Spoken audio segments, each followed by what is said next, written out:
Vivre FM podcast.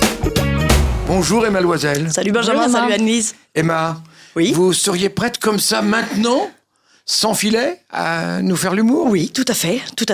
Aujourd'hui, Paris m'habite.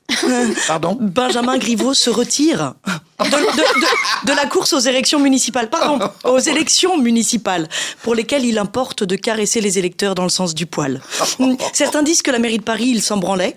Bah, si c'est le cas, franchement, heureusement qu'il a été pris à pic. Il y en a qui appellent ça les Grivolix. Moi, je vous le dis, ce qui fuite dans cette histoire, c'est pas les cerveaux, hein. Ce sont les... Ça commence par un B et ça finit par IT. Vous avez dîné? J'ai envie de dire, coupons les robinets, hein. Ça fait des années que les gouvernements successifs le font en matière de culture, d'éducation, de justice, de santé. Le seul endroit où on met un pognon de dingue désormais, c'est la French Tech et le numérique. Et c'est un peu amusant que ce soit un des défenseurs de cette start-up nation qui se fasse piéger par les nouvelles technologies, hein. Griveaux se fait pirater son téléphone et plus globalement son élection. C'est un peu comme une bataille navale à l'ancienne, hein. Le navire Griveaux s'est fait saborder par le navire pirate russe. E5, B12, il s'est touché, il a coulé. C'est ça. Le souci, c'est que Benjamin Griveaux, marié et père de plusieurs enfants, n'a pas envoyé la vidéo en question à sa légitime. Alors c'est vrai qu'il y a toujours des martyrs dans une guerre, mais quand elle est intestine, je trouve que ça fait chier. Oui, cette guerre est intestine parce que le premier gros compte à relayer la vidéo de l'artiste, Piotr Pawlenski, sur Twitter est celui d'un ancien collègue député, démissionnaire de La République En Marche il y a quelques mois. C'est peut-être une histoire de partie intime. Piotr Pawlenski, c'est le taré russe qui fait de l'art contemporain. Il se prétend artiste, mais c'est plutôt un terroriste de la démocratie, en fait. Un gars de la milice et pas un gars de la malice. Bien qu'il se croie malin et prétend faire de l'art en diffusant la vidéo d'un gars qui s'astique alors qu'il n'a pas aidé ni au scénario, ni à la mise en scène, ni à la prise de vue. Donc j'ai l'impression que sur ce coup-là, le Piotr, il est autant artiste que je suis danseuse étoile à l'Opéra de Paris. Oui, j'aime bien cette comparaison. Ouais. On le sait qu'en France, tout a toujours été sexe et magouille en politique, hein. La preuve, le vieux président Mitterrand, il est enterré à Jarnac parce qu'il n'y avait plus de place à Jean Cul. Ah non? Ah pardon.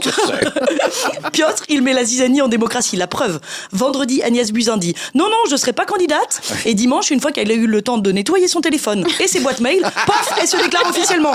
Comme quoi, faire confiance à la parole politique. J'espère en tout cas qu'on va pas tomber sur une pussy pic. Une photo de chat, quoi, parce que d'Agnès Buzyn dans quelques jours, parce que en même temps c'est rare les femmes qui envoient des photos de leurs lèvres, hein, à part quand elles font des duck face. Moi perso j'ai jamais vu de duck face de vulve, donc ça doit pas être facile à faire. Ce qui est insupportable avec Piotr Pawlenski, c'est qu'il ne respecte pas la consigne, ce qui prouve qu'il n'est pas malin, parce qu'elle tient quand même en 3 syllabes et en 2 mots, hein, vie privée. Et c'est simple pourtant, ce qui est privé n'est pas public, sinon ce qui serait public serait privé aussi. Or ce n'est pas le cas vu que ce qui est public est public, hein. C'est pour ça d'ailleurs qu'on a 2 mots, privé et public. Sinon, il n'y en aurait qu'un. Privé ou privique. Logique. Je me réjouis quand même car il existe une certaine harmonie des hommes et des femmes politiques face à l'indispensable respect à la vie privée. C'est peut-être parce qu'au fond, ce sont tous des baiseurs invétérés. Et bah tiens, par solidarité, ils devraient tous se pignoler et le diffuser. Un homme ou une femme qui bande, c'est quoi qu'on en dise préférable à celui ou celle qui est coincé du cul, hein. Quand j'y pense, si ça se trouve, les séances de nuit au Parlement, c'est une gigantesque partouze filmée. Enfin, à l'Assemblée surtout. Parce qu'au Sénat, c'est encore l'ancien monde, hein. Du coup, les baiseurs invétérés, c'est plutôt des vétérans. Et faut maintenir le cap des réformes, Bernard, il faut tenir la barre. Attends, Jean-Michel, je suis encore en train d'essayer de la lever. T'as pas une petite pilule bleue? Peut-être qu'avant de renoncer, Griveaux aurait dû aller à Confesse. Ah non, trop dangereux parce que aller à Confesse, souvent ça tend la bite. Donc, pardon, Paris, la bite. Putain, je suis perdu, je vois du sexe partout. Avec tout ça, moi j'ai une question qui me reste. Une fois qu'on aura tous inséré notre bulletin dans l'urne, c'est qui va récupérer la mairie de Paris et qui pourra jouir de la victoire? Parce que pour le coup, moi, je sèche. Eh ben, c'est une belle chronique. Vivre FM Podcast.